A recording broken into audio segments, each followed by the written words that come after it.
to my channel. If you're new here, karibu sana. My name is Jillian and I talk about food, faith and finances. We also learn so much more. If you like this kind of content, kindly do the good stuff like comment, share and subscribe. And yeah, I'll appreciate. So today I have my friend. She has been here for quite some time. Hi, my name is Taziwa. It's good to see you guys again. I know I'm not going to see you physically, but it's good to talk to you guys again, whoever will watch this video. Yeah. So today we are talking about self-doubt, like how to just generally we are having a conversation about self-doubt, how to deal with it, and we'll also touch a bit on imposter syndrome because I think they somehow relate. So imposter syndrome refers to an external experience of believing that you're not as competent as other people perceive you to be. I think it affects your confidence. Would you agree to that? Yeah, actually, it really does a lot. It really affects you a lot. And then even when opportunities show up, like later in your life, you're going to be like, no, I'm not going to take that opportunity. I feel like it's too good for me. Or I feel you start doubting your capabilities. Yes. You start doubting for your capability, and that limits you a lot. That limits you a lot in all aspects. Because you'll always feel like an opportunity will show up and you'll be like, I won't take it because I feel like I'm not good enough. Or I will not do this as good as the other person would. Yeah, that's very dangerous. Yeah, I feel like it makes you even doubt yourself. Because you remember I was talking to you about this thing a few days ago. Like, we were working on something with someone, then we had to present it to other people, and I literally did a lot of things there,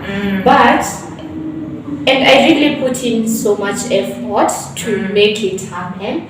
But when I was even going to present that idea, like for a moment I felt like I don't think that I'm even good enough to do this. And then I gave myself a pep talk. I was like, okay, Jillian, you literally did everything. Why can't you do it? Yeah. And even when like you've done things and they've succeeded, I feel like for me, self-doubt comes in and I start feeling like people are doing me favors, and eventually it will catch up to me when they'll realize that maybe I'm not good enough. For example, when you're doing something like, let's say you're presenting in class, like I was watching a certain video about a girl, not really a girl, a certain lady who was talking about imposter syndrome. She was saying she's a content creator, but that she was hired by a specific company to go and talk something up, to talk about things to do with natural hair, because at the time she was doing natural hair content. So someone in the crowd asked her a question about natural hair, then she didn't know the answer. Then for a moment she felt like she didn't even deserve to be there. Like, but you don't have to know everything. So when such things happen to you, you feel like, I don't know, maybe I'm not the right person for this thing. But then, come to think of it, sometimes I feel like the imposter syndrome comes from way back. Like it comes from your childhood. Children who've grown up with parents that are always demanding more and asking for more tend to always feel like whatever I do, it's not good. It's not good enough. Like I have to do better. I should have done better. Like they always have to keep beating up themselves about it, because never growing up did they ever do something and their parent or their guardian was like, oh, you actually did very well. Because as a person, you have to get to a stage where I have worked hard. I feel proud of my work and I need to relax and enjoy what I have. And probably, yes, you say next time, maybe I can find a way to improve it. But for now, I feel like I've really done a good job. So sometimes even your upbringing really affects how you look at things. Because if you have a hardworking parent, for example, or a father who always, even when you brought home all A's with a single B, he wouldn't appreciate the all A's. Yeah, and I He can would totally look at the single B you got. So when you grow up, you tend to have that syndrome. That even when you do a good job, you feel, no, I haven't done well. Yeah. Or if an opportunity shows up in your way, you feel like I didn't deserve this because I didn't. You feel like you have to suffer to get something. Like, for you to have an A, you really have to, for you to feel like you deserve an A, you really have to, read so much.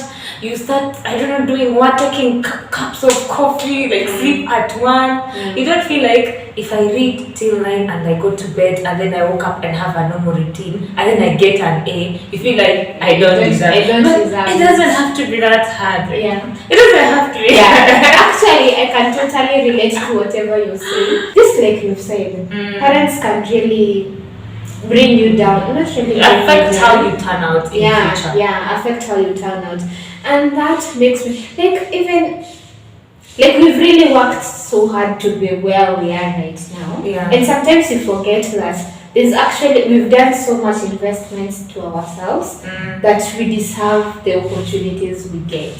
Yes. You get, I was even thinking about it that day that I was, I had a moment of self-doubt.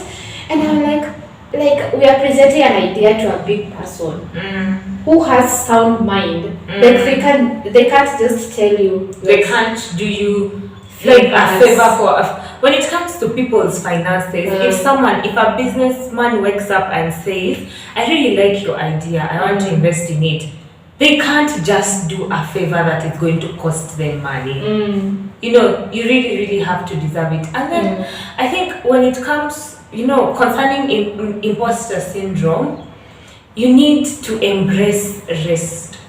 You need to embrace the fact that I have worked hard, I have made this money, let me take myself out. Let me do something for myself.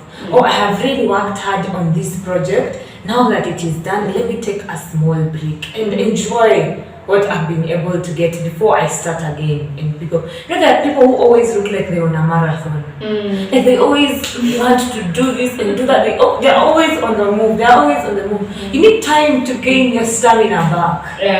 Just relax, just wait, work hard, do well, finish a project, take rest. If you work hard and make your money, enjoy your money. We're not saying you start going to Dubai.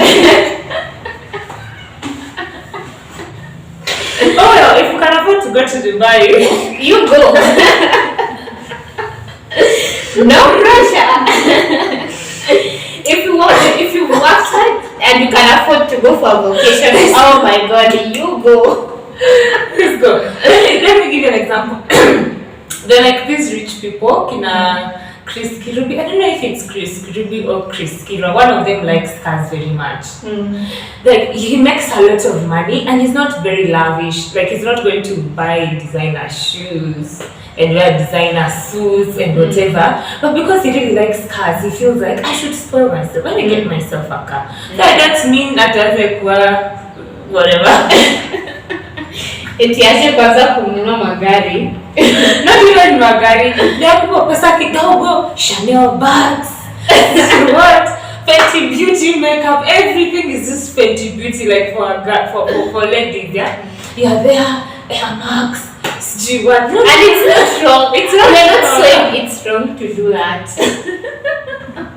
It's not wrong, but every once in a while, spoil yourself. Like, honey, you worked so hard. So if you work hard and your efforts pay off, every once in a while, treat yourself to something nice. Feel like I really did a good job. I deserve this. Take yourself out on a good meal, buy yourself something, that one thing you've always wanted to get. Embrace rest, then you keep moving. And always feel like when you do a good job, and also you've done a really good job, accept the compliment. Yeah. Feel like, I've really done a good job and I'm glad these people realize that I've done a good job. I also feel like when like sometimes when someone appreciates you, it can feel to I think that affects me a lot. That when someone appreciates me, I feel like they're just saying that to make me feel better.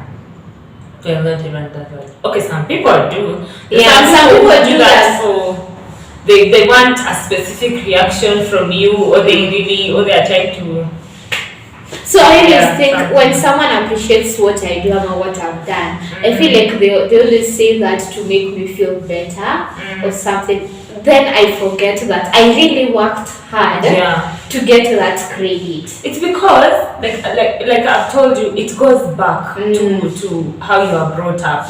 Like let's say you bring all A's at home and you have a single B.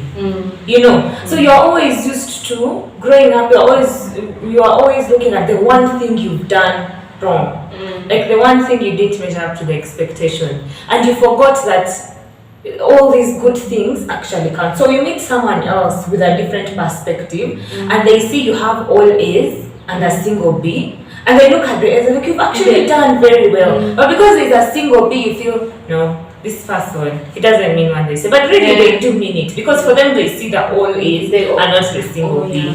Yeah.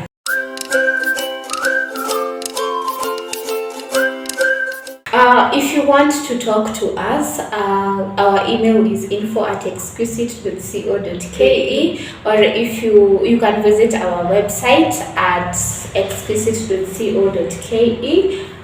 Visit our social media pages at exquisite_ke, and her page is _Naziwa, or you can search my full name, Miriam Naziwa. Yeah, and I hope you guys be blessed and you work on yourselves, you become better people, and we really love it.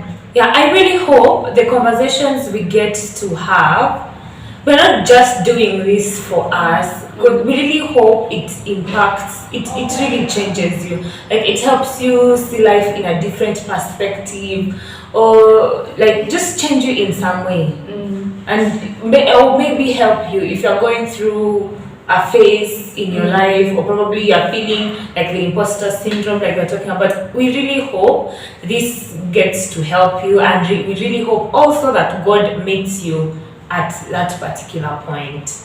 So I guess that is it for this video. See you on my next one. Remember, all things work out for our good. Be happy, peace. Bye, Naziwa. Bye.